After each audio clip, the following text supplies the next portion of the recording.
Hey everybody, what's going on? Your host, LovelyCheesePizza here. Welcome to another edition of Sports Sunday, where we talk about sports, life, and everything in between. Oh my god. My blood pressure is so high right now that I think I probably could have, taken my heart out and used it as, a demolition charge to take down a large building.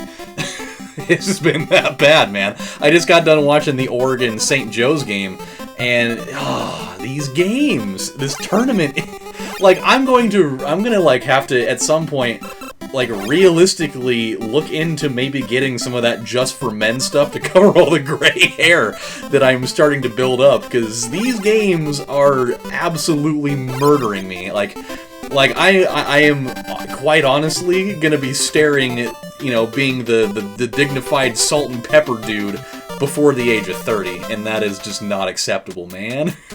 I want to be able to have, a nice youthful existence of having beautiful, luscious, fully colored locks instead of having, this crazy-ass, college coach-looking hair color situation. Oh boy. Where, your hair color is just getting insane at an unacceptable age. But, Oregon's not helping me out, man. They keep finding ways to make these games super stressful for me, and it's killing me. I'm not complaining, because they got the job done. That's the only thing that matters at the end of the day. As long as you can, as long as you can win the damn thing, I don't necessarily care how you look doing it. And believe me, they did not look good doing it. They were on the verge of being the first one seed out and having everybody's suspicions about their deservingness, if that's even a word, of being a number one seed.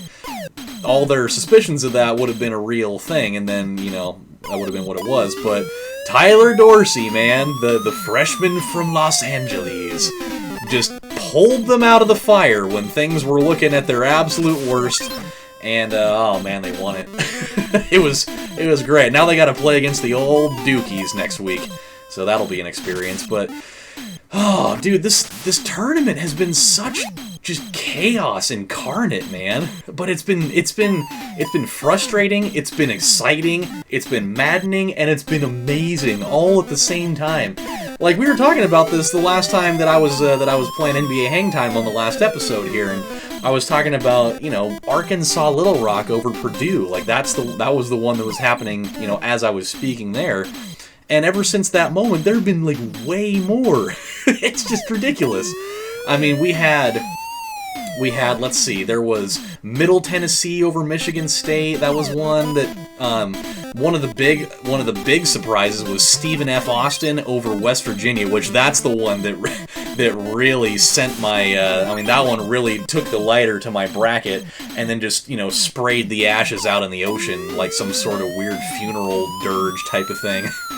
But, and who would have seen, I had West Virginia in, my Elite Eight, I think, at least. That was a really good throw. So that one caught me off guard. Those guys are good, though, and their mascot's awesome, the Lumberjacks. They're pretty rad. But I think one of the more exciting ones, actually, was the Northern Iowa and Texas game. Holy smokes. I called that one, actually. That's one I actually called in my bracket. I had good old Northern Iowa beating Texas in that one, and they did it in possibly the most exciting way that you could muster that up. It was so rad. They just, it was I think it was a tie game with 3 seconds left, and they inbound the ball to, I think it was their power forward or their center or something, and he just friggin' hoists one up. He's just fuck it, here it goes, and just launched that thing and canned it, dude. It was amazing. It was one of the best buzzer beaters for a college tournament game like this that I think I've seen in quite some time. It was fantastic. But then, today, they had what may be, I think, one of the most monumental collapses that I think I may have ever witnessed in a college game. Granted, they were slated to lose. They were supposed to lose. I don't remember who they were playing, but oh man, I still can't wrap my head around how they did it. It was just so weird. They were ahead. Picture this if you didn't see it. They were ahead with 30, like, I think it was like 33 seconds to go. These fools were ahead by 12 points. I mean, that's a 4-possession game. or 6 if you're going by 2s. I mean, usually when you're in that situation, the other team is dead. I mean, they are they're playing Texas A&M. That's who they were playing. And they had them dead to rights, man. I mean, that game was over. They were looking at another huge upset win. And one of the it was one of the analysts. He had the best possible way of describing it. He said, "These guys pried defeat from the jaws of victory." I have never heard that quote before, but holy smokes, was it the best way to describe it? Because they in the span of 33 seconds, they allowed the other team to shoot 6 for 6 from the floor. They caused 4 turnovers. And then they also, it was just like the worst. Ooh, ouch. My bad. They went on it was like a 14-2 run or something like that to tie up the game and sent it into overtime and then won it in double overtime. But how do you give that up, man? That's just the worst. That is the worst luck to have. Texas A&M had this one player who, like, up to that point in the game was shooting 0 for 9. Hadn't even scored yet, I don't think. And then he just went off. He just went out of his damn mind. He got possessed by the demon of basketball and just shot them all the way into hell. It was ridiculous, but awesome. So that was a big upset. Stephen F. Austin, they almost pulled off another big upset today. They were playing against Notre Dame, and they were winning, and there was like 1.5 seconds left, and a player for Notre Dame that hadn't scored in like 2.5 weeks had this incredible tip shot at the very end to put them up by 1, and then they ended up, missing their full court heave or whatever, and they blew it. And so that one effectively destroyed my bracket as well. I mean, as long as my champion and my challenger are still there, then I'm totally good, which they are at this point. But I mean, if I look at that thing now, it is just going to be absolute. It's just a trash heap, is all it is. It looks really bad, man.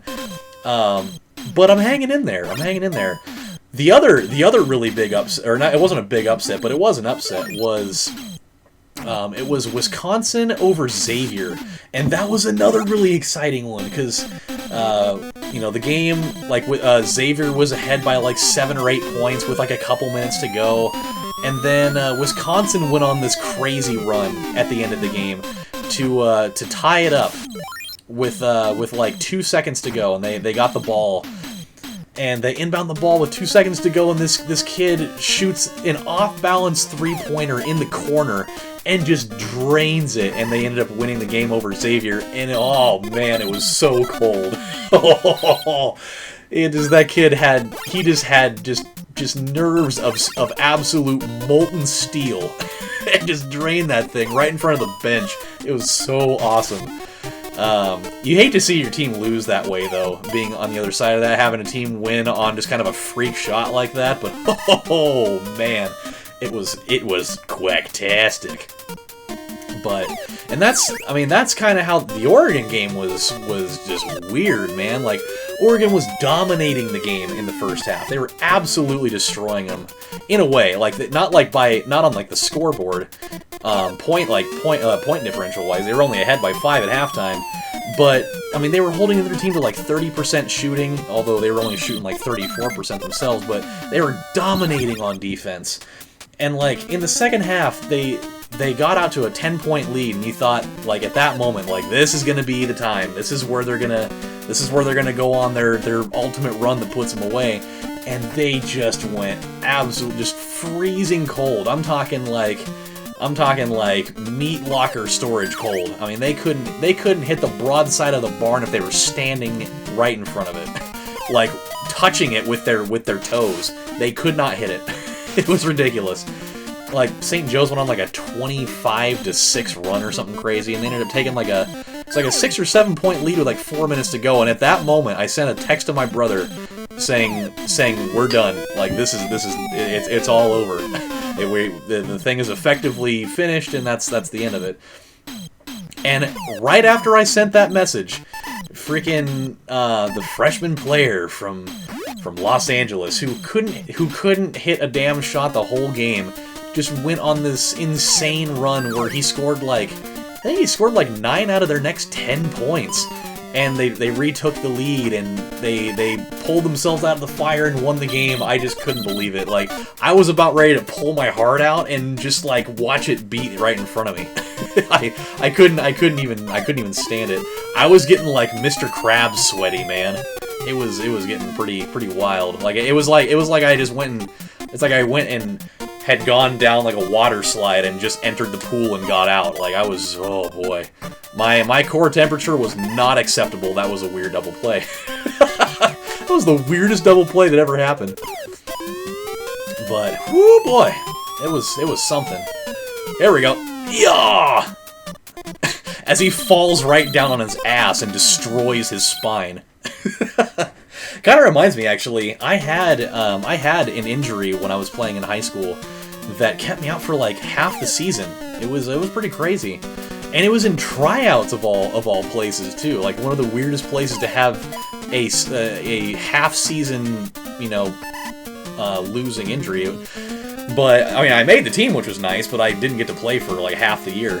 What happened was, it was the last day of tryouts, and it was pretty much already a foregone conclusion that I was going to make it in. The coaches had you could kind of tell that they had already kind of weeded out the inferiors already, and so they kind of had who they wanted, because they were kind of working a little bit more intently with those guys already. And so we were doing base running drills. It was like base running drills along with pitching drills too. Pitchers were working on their pickoff moves, and base runners were working on adjusting their lead their lead offs and whatnot. And then they'd have you either go back or they'd have you steal. And so I'm up, and they had me steal second. So I stole second, and I slid in, and as oh boy. Damn, dude, they bring in a pinch hitter and he just cranks a homer? Jeez. Oh, boy. Well, there goes the ERA. It may not go up much, but it definitely is gonna go up a little bit. That sucks. Actually, you know what? Giving up only 1 run, that shouldn't be that bad. And at the bottom of the 5th, we'll take him out soon. I gotta try to, bring it down a little bit. But yeah, so I slide into second base safely, and so I kind of turn my back to shield myself. Just because I didn't know where the catcher was going to throw it. I didn't know what, and so the catcher threw it, and he threw it just absolutely just on a dead line straight from what I was told. I didn't see it, because obviously I had my back turned to him, but he threw that thing. It had to have been just a frozen rope, man. That thing was just right on the money. But he threw it so straight and right at me, essentially, that the second baseman couldn't get to it fast enough, and that thing just drilled me right square in the spine. Just right in the middle of my back, and it stung. I was definitely ow, but I didn't notice it initially. But oh, come on, baby, you gotta carry, Oh, so close. That was 327 feet. Another foot or two, and that thing would have been right over the top of the old Lipsky there. But later on that day, man, my back just seized up completely. It must have pinched a nerve or something, because dude, that hurt so bad. And I ended up being out for half the year. I had to go see a chiropractor for it to try to work all the inflammation and the knots and stuff out, and try to make some progress with it. And oh geez, dude, it was terrible. I mean, I pretty much had to turn into a good old-fashioned bench skipper for a little while. I just had to sit in there and be the quote-unquote be the heart of the team, because I can't actually be on the field.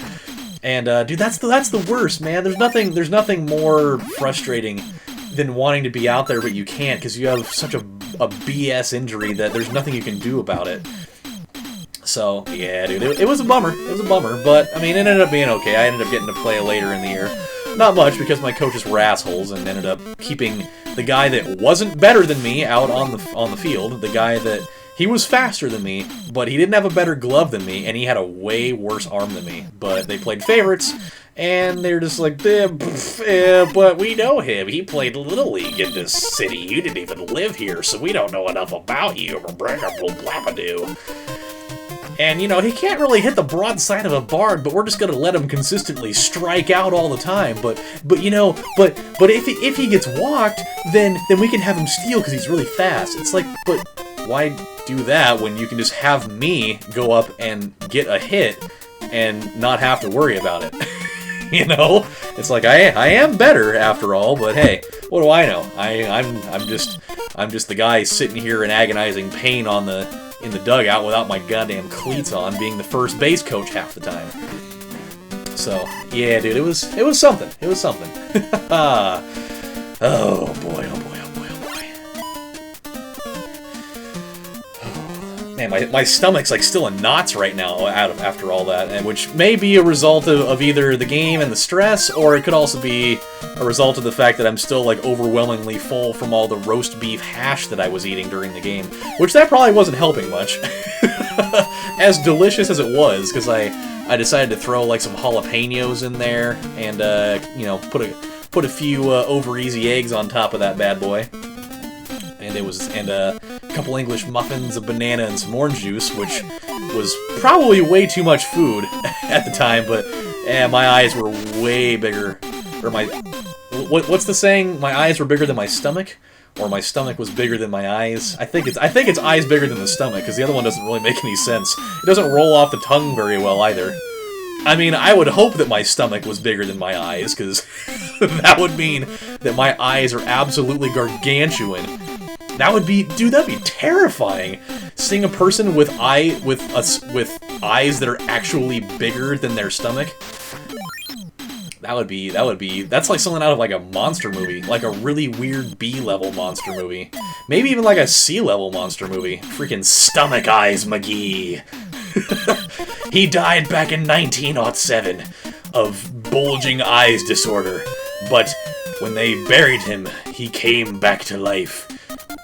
For whatever reason, I don't know why, but he did. He just did. He wanted, I don't know. I can't really think very well right now. My brain is kind of fried, and that is going to be another home run. Maybe not. It was close. That was a little too close for comfort. We will pull good old Marvsky out here in just a minute. We'll pull him out in the next inning. He's starting to throw some junk now. All right. Sounds good. Whew. Alright, good old Gus Polinsky. 8-1. This has been like a really kind of silent 8-1. I mean, we've had, you know, some solid hits and whatnot. Maybe it's just because I've been talking so much I haven't really been paying attention to what's been going on. I mean, I have to a point, at least.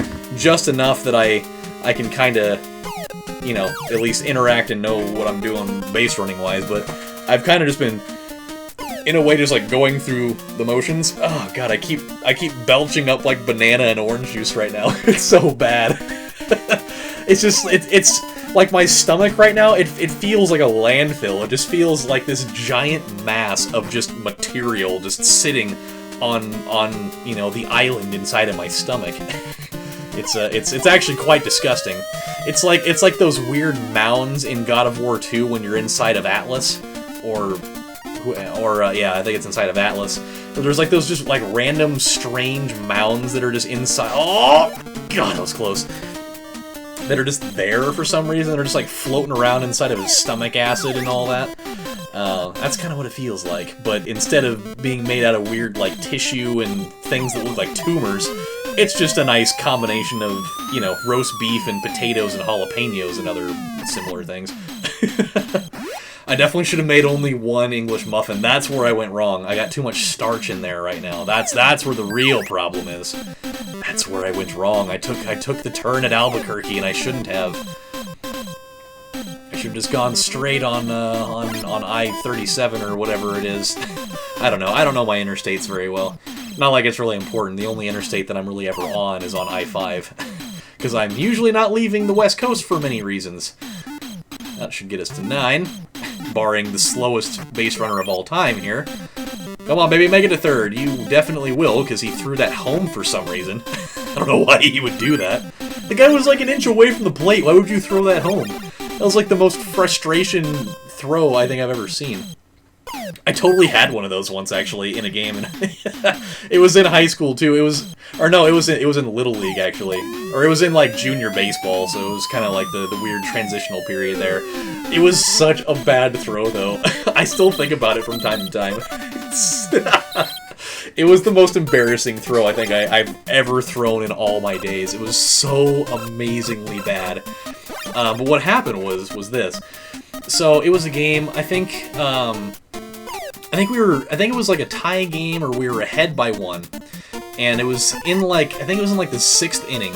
Yeah, I think it was like the 6th inning, and you know, back then in that level we only play 7 innings, and there was a runner on second and third, and so the game was on the line. It was against like a team that we all just hated. We just couldn't stand them. Like it was just that team filled with like really douchebaggy kids, but they were really good. And so they had that kind of almost like deserved arrogance about them, where, you know, they all know that they're good and they're being assholes about it. And so in that moment, I'm playing out in center field, and there's a guy coming up who hadn't had a hit all game. I mean, not that he was a bad player, but he hadn't had a hit like all game. He just, everything had gone straight to people, and he comes up and he hits a ground ball. He hits a ground ball, and it goes through you know, through the infield straight out to me, and so I field the ball, and the guy, you know, goes from third and scores at home, and I ended up bobbling the ball. It was one of the only times all season that I bobbled a ground ball into the outfield. Like, not to toot my own horn or anything. Oh, come on! Oh, come on! That was on the top of the fence. How do you not give that to me? I'll take the out there. I'll take it. That was amazing. How did he not hold on to the ball for like another nanosecond to get that out there? That was so funny. Oh, but yeah, dude, that was like one of the only times in my Little League career at that level that I had bobbled a ground ball. Like, I, for the most part, have always been pretty sure-handed when it comes to stuff like that. And so I bobbled it, and I bobbled to the point where, like, I knew that the guy was probably going to score now, but I rushed it, and I threw the damn thing. I got up and I did my crow hop real quick, and I threw the thing just as hard as I fucking could, just to try to get it in there, and I just launched that thing, and as soon as I threw it, I watched it. Like, I kind of did like a crazy ass crow hop, and I kind of went down to my knees a little bit, and I watched that thing, and it started out straight, but I let go of it way too early, and so it was just like, I threw it way too high. I'm talking like, I threw this thing like 15 feet, like it was like 15 feet off the ground. Like that thing was way up there, and that thing just tailed off to the right. And it just like, it went sailing like into the backstop, like way behind the plate, and it wasn't even close. And the kid ended up with a like a triple, I think, because he was already going to second when I bobbled the ball the first time, and so when I just launched that thing off, he ended up getting a triple. They scored on the next play, and then we ended up losing by 1. But the throw was so terrible. I was so upset with myself just for like letting it happen that way in the first place. But I remember going back to the dugout, and my dad was there. And when I got back in there, you know, I was already fumed. And when I got back to the dugout, I took off my glove and like threw it in the corner, and I went and sat down. And my dad comes up to the opening of the dugout, and he looks at me, and he's like, "What was that?" He's like, "What was that throw?" Like, he's like, "I've never seen you throw like that before."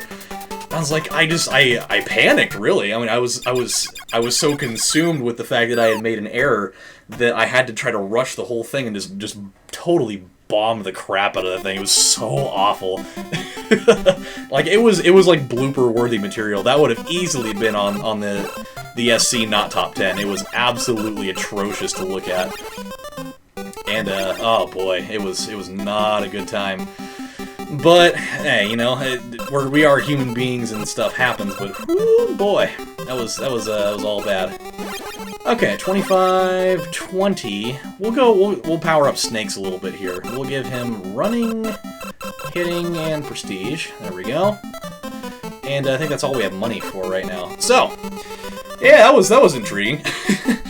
Alright guys, well, we have run out of time for this particular episode. When we come back on the next installment of Let's Play Sports Sunday, we're going to move on to our next installment here, and we'll probably have more stuff to talk about in terms of the tournament and whatever else comes up. I mean, there's all sorts of things going on in sports that I can talk about, and we'll work with that next time. So until then, my friends, this is your host, LovelyCheesePizza, saying thank you guys for watching, and I'll see you next time.